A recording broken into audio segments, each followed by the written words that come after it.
And Dasari గారు ఆయన చనిపోయినప్పుడు ఆయన కనీసం చూడ్డానికి కూడా రాని వాళ్ళ మీద మీ అభిప్రాయం ఏంటి? అది వాళ్ళ సంస్కారం, వాళ్ళ విద్యత అంతే. మీరు ఎప్పుడు ప్రతి దాంట్లో ప్రతి స్టేజ్లో కావచ్చు, ప్రతి ఎక్కడైనా ఒక చిన్న ఫంక్షన్లో కావచ్చు, వన్ మ్యాన్ షోగా ఉండడానికి ఎక్కువగా ఇష్టపడతారు ఎందుకు? మీరే అంతా అన్నట్టుగా వన్ మ్యాన్ షోగా ఎక్కువ మీరు ప్రిఫర్ చేస్తారు ఎందుకు? మీరే ఎక్కువగా మాట్లాడాలనడానికి లేదా మీరే వన్ మ్యాన్ షోగా ఉండడానికి ఇష్టపడతారు? నాకు అర్థం కాదు ఆ ప్రశ్న. అంటే ఎక్కడ మీరు సపోజ్ ఎగ్జాంపుల్ చెప్తాను, మీరు ప్రతిదీ అందరిని అంటే మనకు ఎంతమంది గొప్ప వాళ్ళు ఆత్మీయంగా ఉండొచ్చు, సపోజ్ మీరు రజనీకాంత్ గారు ఆత్మీయులు, బట్ ఒక పబ్లిక్ ప్లాట్ఫామ్లో ఉన్నప్పుడు వాళ్ళని వాడు వీడు అని సంబోధిస్తుంటారు మీరు. అంటే మీకున్న చనువు అన్నది పబ్లిక్ చూపిస్తుంటారు. అది ఎంతవరకు కరెక్ట్ అన్నది నేను. ఎన్టీ రామారావు గారు మహానుభావుడు ఒక ఫంక్షన్లో నేను చంద్రబాబు అంటుండేవాడిని. నన్ను మోహన్ బాబు అన్నా అనేవాడు. చంద్రబాబు నాయుడు గారు అని అన్నాను. ఓకే, నా దగ్గర వీడియో ఉంది. గబక్కన మైక్ లాక్కొని ఆయన ఆ వేదిక మీద నేను, దాసనారాయణ గారు, రజనీకాంత్, రాఘవేంద్రరావు ఉన్నారు, అల్లరిపల్లి సీతో. ఓకే, గబక్కన మైక్ లాక్కున్నాడు ఆయన. ఏమది కొత్తగా మీరు ఏదో గారు అంటున్నారు? అది కదన్నయ్య, ఏమది నన్ను ఎన్టీ రామారావు అనలేదు కదా, అన్నయ్య రామారావు గారు అన్నారు. ఏమి వారుకున్న చదువు తప్పే ఉంది అన్నాడు. ఆయన అన్నాడని అలా కాదు, ఐ గివ్ రెస్పెక్ట్. ఎనీ ముఖ్యమంత్రి అయినా ఎవరైనా గౌరవిస్తాను. చంద్రబాబుని వాడు అని సంబోధించనే తప్పది. చంద్రబాబుని సంబోధిస్తారు. రజనీకాంత్కు నాకు ఇంకో అమరీష్ అని మేమంతా స్నేహితులు కాబట్టి సహజంగా అది తప్పు అని అనడానికి మీరెవరు? వాడికి నాకు ఇష్టమైనప్పుడు, మా ఇద్దరికి ఇష్టమైనప్పుడు మీరెవరు? అసభ్య పదజాలం వాడినప్పుడు తప్పు. స్నేహపూర్వకంగా వాడు వీడు అని అంటే తప్పులేదు. రజనీకాంత్ నన్ను ఒకసారి దొంగనా కొడుకుడు అన్నాడు రామారావు గారిని పక్కన పెట్టుకుని. ఏది పబ్లిక్ ప్లాట్ఫామ్ పబ్లిక్లో. ఓకే, సరదాగా రామారావు గారు ఓరు పగలపడి వేడు ఆయన. అంటే అది సరదాగా వాడు అంటూ ఉంటాడు. వీ లవ్ అంత, అది తప్పెట్టు అవుతుంది. అంటే ఇప్పుడు మీరు అన్నది మామూలుగా పబ్లిక్లో ఉన్నప్పుడు కాదు, పబ్లిక్ ప్లాట్ఫామ్లో అన్నాడా స్టేజ్ మీద? మేము ఫంక్షన్ చేస్తుంటే ఓకే సరదాగా అన్నాడు. నేను అది మర్చిపోయాం. మీరు అడుగుతున్నారు కానీ మేము ఆత్మీయులు సరదాగా మాట్లాడుకుంటూ ఉంటాం. Okay okay. అంటే ఇప్పుడు మీకు గురువు గారైన దాసరి గారు కూడా మిమ్మల్ని నాకు తెలిసి స్టేజ్ మీద ఎప్పుడు వాడు వీడు అని సంబోధించలేదు ఆయన. ఒక సందర్భంలో ఎప్పుడైనా మోహన అని దాందే ఉంది. అలా ఆయన ఒరే అంటే సంతోషం నాకు. ఓకే, అంటే నేను మాట్లాడేది ఏంటంటే రాఘవేంద్ర గారు నన్ను సోదర అంటాడు. ఇంకా అదే టాపిక్ వదిలేవాడిని గురించి మనం. Okay okay okay. అది ఇంకొకటి డైరెక్టర్స్ విషయానికి వస్తే రామ్ గోపాల్ వర్మ గారు, ఆయన ఎవరి మాట వినడు, మీరు అదే పరిస్థితి. ఇద్దరు కలిసి ఎలా ట్యూన్ అయ్యారు ఒక ప్రాజెక్ట్ రౌడీకి? రామ్ గోపాల్ వర్మ గారు ఎవరి మాట వినడనే సంగతి మీరు వాపసు తీసుకోండి అని ఎలా అనుకుంటారు? ఎవరి మాట? ఓకే, నేను కూడా ఎవరి మాట విన్నాను ఎట్లా అనుకుంటారు?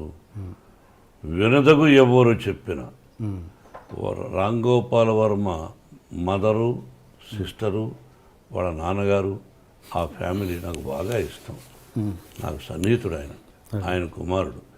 రామ్ గోపాల్ వర్మ డైరెక్షన్లో మేము రౌడీ చేసాం. We are successful. మేము పెట్టిన డబ్బు మాకు వచ్చింది. విపరీతమైన లాభాలు వచ్చినప్పుడు ఓహో అంటారు. More than that, Ram Gopal Varma direction hats up to him, the greatest talented fellow. కాబట్టి ఎవరి మాట వినడం అనుకోవద్దు. మీ ఇద్దరం సబ్జెక్టులో కూర్చున్నప్పుడు అడిగేవాడు, నేను ఇలా చెప్పేవాడు, నచ్చితే బాగుందనేవాడు, లేదా లేదులేండి అనేవాడు. ఓకే, ఆ వర్డ్ వాపస్ తీసుకుంటున్నాను. ఏది ఎవరి మాట వినడు కాదు, స్ట్రైట్ ఫార్వర్డ్ అంటే ముక్కుసూటిగా ఉంటాడు. తనకు నచ్చిందే చేస్తుంటారు. మీరు అంతే. అలాంటి వ్యక్తులు ఇద్దరు ట్రావెల్ చేస్తున్నప్పుడు ఎక్కడో క్లాష్ వస్తుంటుంది. అలాంటిది ఎప్పుడు మీ క్లాష్ రాలేదు, రాదు, రాబోదు. ఓకే. అండ్ ఒక హీరో మనకు సౌత్లో ఉన్నది ఏంటంటే ఒక హీరో కూతురు హీరోయిన్గా రావడం అన్నది ఫ్యాన్స్ ఒప్పుకోరు అన్నది ఒక ఇది ఉంది, ప్రాబ్లం ఉంది. అది మీరు ఎంతవరకు ఎంకరేజ్ చేస్తారా చేయరా? ఫ్యాన్స్ ఒప్పుకోకపోతే ఆ అమ్మాయికి ఫస్ట్ పిక్చర్కి అవార్డులు వచ్చినాయి, శభాష్ అనిపించుకున్నది. అట్లా ఏమీ లేదు. హీరో హీరో కూతురు అంటే హీరో చాలా గొప్పవాడా? ప్రజల్లో నుంచి వచ్చినడేగా. హీరో కొడుకులను ఎంకరేజ్ చేస్తారు, హీరో కూతురులను అంత ఎంకరేజ్ చేయరు మన ఫ్యాన్స్. మా విష్ణువర్ధన్ బాబును ఐపీఎస్ చదవమన్నాను. ఈజ్ ఇంజనీరింగ్లో first class student, national player ఆడాడు బాస్కెట్బాల్. విష్ణు తెలియదు, గొప్పలు చెప్పుకొని నేను. విష్ణు నేషనల్ ప్లేయర్గా ఆడాడు బాస్కెట్బాల్ జేఎన్టీ యూనివర్సిటీలో. Number 1 student, 95 94. Okay. Manoj cricket ఆడాడు, వీళ్ళు ఆడారు. మనోజ్ని నటుడు అనుకున్నాను, విష్ణుని ఐపీఎస్ చేద్దాం మంచి ఆఫీసర్ అనుకున్నాను. కానీ వాడికి నటన మీద ఇంట్రెస్ట్ ఉన్నాడు. అమ్మకు చెప్పాడు, నీ ఇష్టం నీదన్నా, అంతేగాని నా తర్వాత నా వంశంలో ఉండేవాళ్ళు ఆర్టిస్టులు అవ్వాలి అని కలలో కూడా ఊహించరా. ఓకే. ఇది కాకతాళీయం, ప్రకృతికి తెలుసు. ఓకే. మీరు మీ కూతురికి భయపడుతుంటారా? ఎవరికి? మీ కూతురు ఓన్లీ ఆ అమ్మాయికే భయపడతా. ఏ విషయంలో? అన్ని విషయాల్లోనూ నా మీద రాక్షసులాగా ఉంటుంది. ఒకటి ఎగ్జాంపుల్. అన్నీ ఆ అంటే ఊ అంటే కోపం ఆ పిల్లకి. నా కోపం ఆ అమ్మాయికి వచ్చింది. ఇంకెవరికి భయపడను. అంత భయపడతాను, అంత ప్రేమిస్తాను. అంటే ఒక ఎగ్జాంపుల్ చెప్పండి, దేనికి భయపడతారు? ఏదైనా 1 1000 ఉంటాయి. రోజులో 10 సార్లు మాడితే 9 సార్లు నన్ను భయపడుతుంది, విసుక్కుంటుంది. మీకు ఎంతమంది గర్ల్ ఫ్రెండ్స్ ఉన్నారు సార్? గర్ల్ ఫ్రెండ్స్ పెళ్లి కాకముందు ఉండేవాళ్ళేమో. నేను శ్రీరామచంద్రుడు అని చెప్పను, పెళ్ళైన తర్వాత ఏకపత్ని వ్రతుడు అని చెప్తాను. మీరు ఏ క్వశ్చన్ వేయాలి, ఏ ప్రశ్న వేయాలి, ఏ ప్రశ్న వేస్తే ప్రజలకు బాగుంటుందని వేయకుండా పర్సనల్కు వెళ్ళారు. నేను మిమ్మల్ని అడుగుతాను, మీరు లేదా? మీరు సత్యశీలురా? చదువుకునేటప్పుడు ఏ అమ్మాయి నేను చూడలేదా? బట్ ఇబ్బంది పెట్టలా. ఏ అమ్మాయిని నేను ఇబ్బంది పెట్టలా. ఆ అమ్మాయికి ఇష్టమయ్యి నాకు ఇష్టమైనప్పుడు ఫ్రెండ్ అవ్వచ్చు తప్ప ఒక అమ్మాయిని బలవంతం చేయడం, ఫోర్స్ చేయడం, ఫోర్స్గా వెంటబడడం, టార్చర్ చేయడం, వాళ్ళని కూడా కాల్చేయాలి. సో ఏదన్నా పెళ్ళికి ముందే జరిగింది? పెళ్ళైనా జరగలేదు, మళ్ళీ వేస్తున్నారు. తలకేస్తే ఈ మధ్యనే ఒక అతను చేశాడు, తలకేస్తే మనకేస్తే తలకని. పర్సనల్గా డీప్గా ఉండేవాడు మీరు చెప్పగలరా?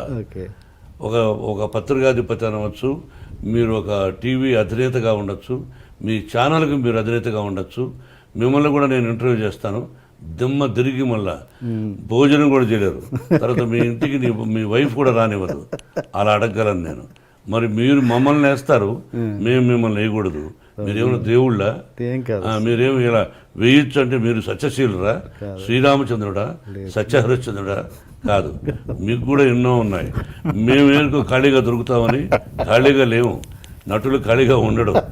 ఏదో వేద్దాం, ఒక సంచలనం క్రియేట్ చేద్దాం, అదే టీవీలో 20 సార్లు వేద్దాం అని మీ ప్రశ్న అది.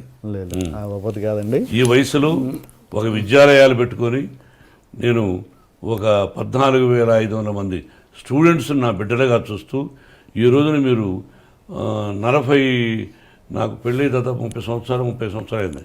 అంతకుముందు ఎప్పుడో ఎక్కడో ఏమిటో అని సంఘటన గురించి ఇప్పుడు అడగడం అన్నది అప్రస్తుతం, మర్యాద కాదు.